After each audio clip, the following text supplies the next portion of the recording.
Hey, and happy Monday. I hope that you're recovered from the Super Bowl parties and all of that. That pretty much does it for football until September or August. Well, this week we are starting Monday off with a bang. To my knowledge, this is the first time this has ever happened, so it'll be new to us, but we're going to have 4 judges in Ori. And, we talk about structure all the time, and nothing's ever perfect, but this is one of those odd weeks where you just got way too many judges for the amount of people that we've got. We've got prosecutors and defense attorneys usually set up to cover 2 judges. We have covered 3, and this week will be 4. So what we've tried to do is, of course, the coroner case with Megan Jackson was supposed to be an all-week trial in front of Judge Nettles. That got continued on Friday. Then we got Walter Wariak's as another murder, Pam Vereen in Longs, and that will start in front of Judge Culbertson. And then we've got Judge McFadden, he's a visiting judge. He's going to come in and try to handle all of the drug cases. We put together a drug docket. We're just a lot of these cases. We're going to go in front of McFadden today, and finally, Judge Alex Hyman is here to hear pleas that had already pre-signed up. So today for him we'll start with jail pleas, and then each team will take it from there. We're hoping to get about 200 warrants moved through pleas. We're hoping to be able to keep these other 2 judges busy with trials, even though our major one got continued. So it's going to be tough, but we're going to make the most of what we did. And I found it interesting once. Like last week, we just came out of court last week where we only had 1 judge. But during that week, we had a trial roster of 11 cases. Number 1 went to court. I can't brag on this guy enough, Brandon Lanier. He's only been with our office like 6 months, and I think this is his 3rd trial.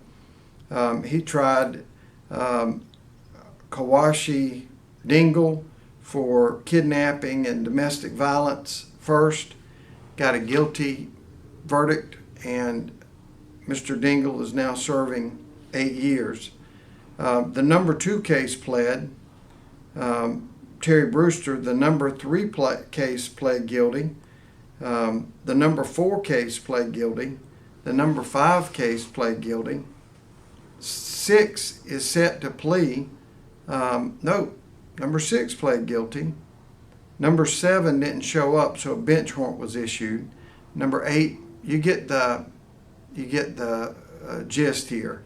Once you can put them on a trial roster, set a jury, and juries, you come in, you have dedicated this week. You've called me 3 or 4 times to try to get off of jury duty, and you find yourself in court and saying, wow, nothing's happening. Because the jury is here. It's one thing for Jimmy to go in there and have been charged with something. I want a trial. When I see 12 people sitting there, prosecutor, the witnesses, hey, can I plea? Well, you can plea straight up. We're not going to offer you anything. Because you've wasted the court's time, you've wasted the people's time, and there's really no leverage. But you see what happens. It all pleads guilty, and most of them get more time, but they have pushed these cases along the way. That number 2 case was a 2021 case, so going on 4 years old. A lot of them were newer cases. I've told y'all we really don't have a backlog of sorts. the oldest case that I've called out was a 2021 case.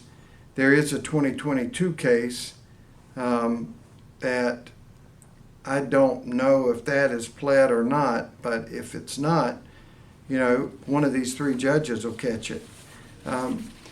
So, that goes on the whole time, and I would suggest to you that because we've got a judge just here to handle the drug cases, that the vast majority of those are going to plead guilty, and we'll report on those next week. And as always, we're going to report the ones we win, the ones we lose. We'll tell you about all of them. Last week they had called a trial in Georgetown that ended up pleading guilty. It was Anthony Bostic, 38 years old, of Georgetown. He was prosecuted on a criminal sexual conduct case and a drug case, and ends up pleading guilty. At the last minute, he got 15 years for the sexual assault and 15 years for the drug charge. That will all run together. George Henry Martin of the Conway office went down and got that case ready. The kid I was bragging about earlier, Brandon Lanier, the case that he worked on, Dingle, that case involved the 2023 incident where right at the beginning of December 2023, he forced his way in, confined and beat up, strangled a victim in the early morning hours of December 7th. He broke in on the 6th, and it lasted until the 7th. That was a domestic violence case and a drug case. Went to trial, and he was found guilty and again received 8 years for that.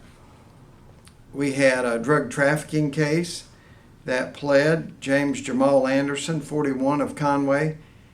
He pled to trafficking in crack cocaine. Again, Brandon Lanier. Hats off to this kid. Just doing a fabulous job. James Jamal Anderson got 10 years in prison for that trafficking case. Josh Holford had a plea with J. Donald Thompson, 45 years old, of Loris, and Mr. Thompson got 10 years for distribution of methamphetamines and 5 years for a firearm charge.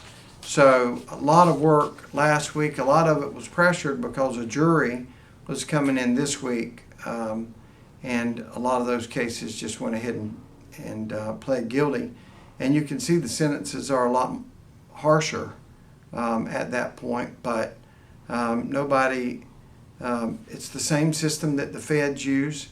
You get credit for pleading early instead of making the victims and everybody else show up and sit through a trial or prepare for a trial. But my mom always said, a hard head makes a soft behind, and that continues to happen. I don't know if we'll ever break that, but we'll continue, and especially with 2 and 3 and 4 judges a week, we should be able to make a crack and continue to reduce this backlog so that we can try these cases almost immediately instead of even a year and a half or 2 years. Now the the Megan Jackson case, the coroner case, Dontel has already pled, but Megan Jackson's case is going on 5 years old.